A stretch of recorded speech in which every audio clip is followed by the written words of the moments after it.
नमस्ते बच्चों। आज हम सबसे पहले एक कहानी सुनेंगे। कहानी में एक धनी सेठ है। एक दिन एक धनी सेठ नदी में कूदकर अपनी जान देने वाला था। वह बहुत दुखी था क्योंकि उसकी सारी संपत्ति चली गई थी।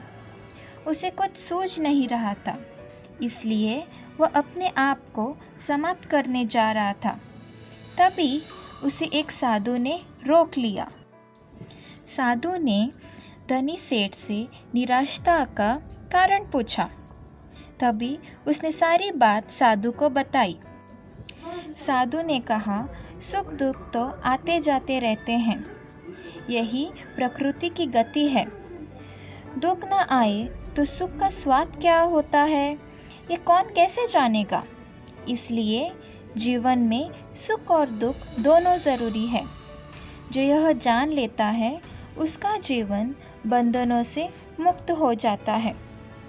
तो इस कहानी से हमें सीख मिलती है कि जीवन में सुख और दुख दोनों ज़रूरी है।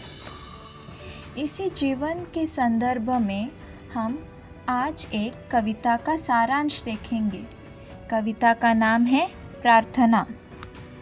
इस कविता में हमें जीवन के बारे में बताया है। जीवन में सदा अच्छे काम करने चाहिए। इस कविता में अपनी संपूर्ण जीवन को लोक के कल्याण के लिए समर्पित करना चाहिए। छोटे बड़े सभी आपस में मिलजुल कर रहने और मदद करने चाहिए।